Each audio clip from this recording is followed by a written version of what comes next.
mahasiswa dari PGSD Universitas Diponegoro ingin menanyakan terkait wawancara untuk memenuhi tugas semester saya.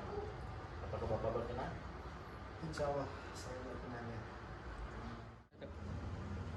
Mohon maaf sebelumnya Pak, boleh perkenalkan nama Bapak? Oke, baik. Di sini nama saya Muhammad Gifari Azuri Firmansyah. Beserta gelarnya apa jangan? Boleh. SPT sih, belum. Ada rencana masuk S2 insya Allah. Ya. Amin. Oke.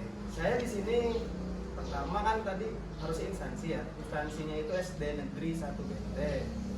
Nah, saya itu ngajar di kelas 2, 3, 4, dan 5 kebetulan.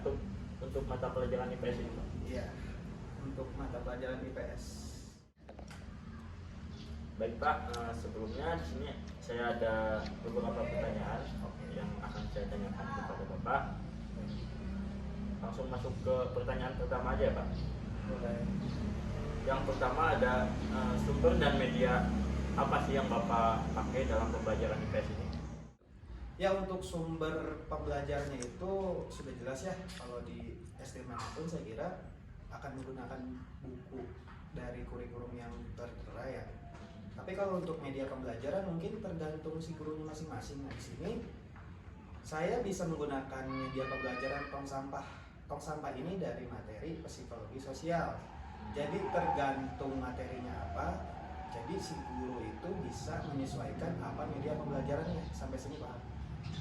Baik Pak. Sip. Masuk ke pertanyaan selanjutnya Pak. Baik. Di sini ada evaluasi pembelajaran IPS. Maksud dari ini praktik dan bentuk evaluasi yang Bapak gunakan gitu dalam. Baik ya, bentuk evaluasi pembelajaran IPS terutama di SD ini ya, di SD Negeri 1 Benteng ini, kita itu tadi khususnya saya yang mengajar IPS menggunakan media pembelajaran tong sampah. Maka dari itu kalau misalnya materinya psikologi sosial, jadi bisa praktek dengan membuang sampah pada tempatnya. Biasanya kan kalau anak-anak SD itu agak susah sedikit ngeyel ya dikasih tahu. Jadi mereka itu nanti kamu ketika sudah jadi guru SD, amin ya, kamu bisa perhatikan di bawah kolong-kolong kolong-kolong meja itu pasti banyak sampah di situ. Nah, bahan praktiknya apa? Tetap tadi medianya tong sampah. Praktiknya si guru tersebut bisa memberitahu kalau buang sampah itu nggak boleh di kolong meja nah atau B gitu. Jadi lebih ke penekanan psikisnya ya. Baik Pak, masuk di pertanyaan selanjutnya ya Pak. Oke. Di sini ada pendidikan karakter dalam pembelajaran IPS, dalam artian bagaimana sih pendidikan karakter yang Bapak terapkan kepada murid-murid Bapak? Baik, pendidikan karakter dalam pembelajaran IPS itu khususnya ada di materi psikologi sosial yang tadi saya sebut ya. Di situ tuh mengajarkan bahwasannya anak didik itu atau peserta didik itu kita diajarkan untuk melakukan hal-hal yang mengikuti norma-norma gitu ya. Contoh tadi membuang sampah pada tempatnya. Dan saya punya satu pertanyaan nih untuk mahasiswa khususnya. Boleh ya, boleh ya. Ini contoh kecil aja. Kalau misalnya ada sampah di dekat kamu, tapi tidak ada tong sampah, apa yang bakal kamu lakukan? Biasanya saya membawa dulu sih Pak. Dibawa dulu ya? Menemukan tong sampah.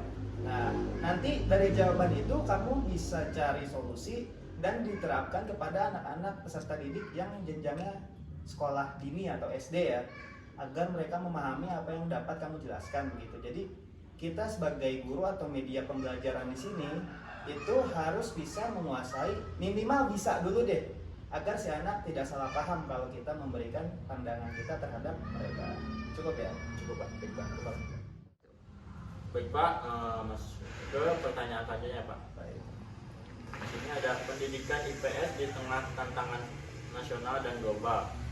Dalam artian bagaimana sih pandangan Bapak itu mengenai pembelajaran IPS di tengah tantangan nasional dan global saat ini? Baik, tantangan terbesar setiap guru sih ya menurut saya, bukan hanya di guru IPS mungkin ya. Jadi kan di negara kita ini setiap ganti pemimpin atau presiden, begitu pula ganti juga menterinya, termasuk menteri pendidikan. Nah, itu tuh pasti si peraturannya itu entah ada yang ditambahkan baru atau yang dihilangkan. Jadi penyesuaian setiap ganti pemimpin, setiap guru itu saya nggak berani bilang resiko, tapi lebih ke itu ya profesi guru di Indonesia begitu loh.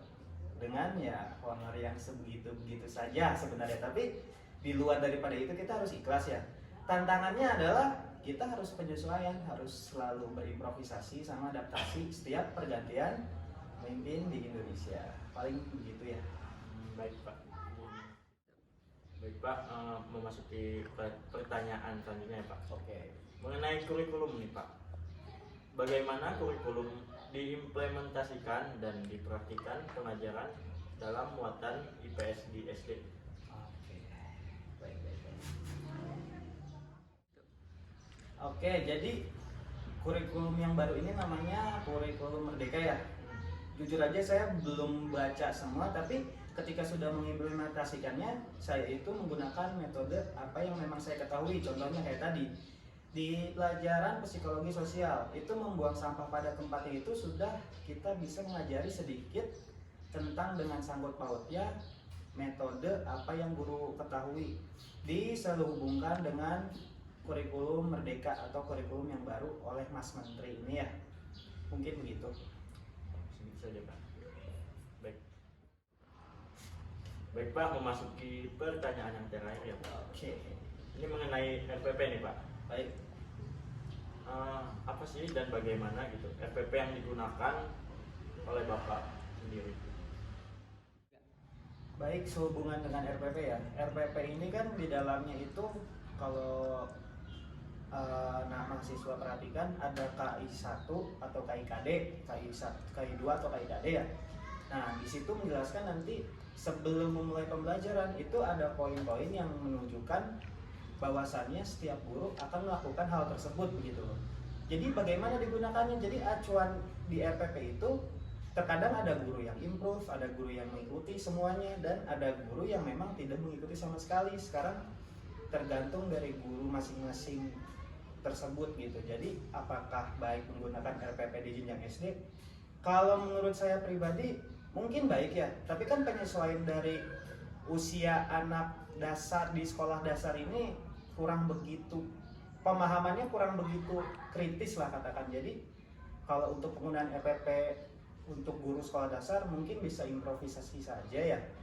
Mungkin segitu saja ya. Baik Pak. Demikian Pak, pertanyaannya cukup. Baik Pak, mengenai pertanyaan tadi semuanya menurut Bapak nih, Iya. kesimpulan yang dapat disampaikan ke saya apa nih Pak? Sebagai insya Allah gitu calon. Amin, amin, amin. Oke, siap.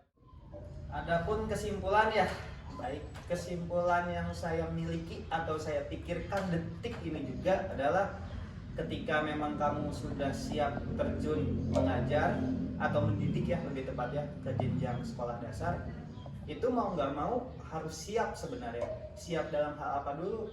Mendidik sekolah dasar itu menurut saya jauh lebih agak sulit daripada jenjang yang di atasnya. Karena kenapa? Di usia segitu anak-anaknya memang keponya luar biasa sekali ya. Kadang mereka ada daun yang mereka belum temukan di rumah lingkungan ya, itu mereka tanyakan kepada guru. Nah, di situ sebagai guru sekolah dasar kamu harus siap menjawabnya dan tidak boleh berbohong. Ingat, kasih pengertian yang jelas. Ya.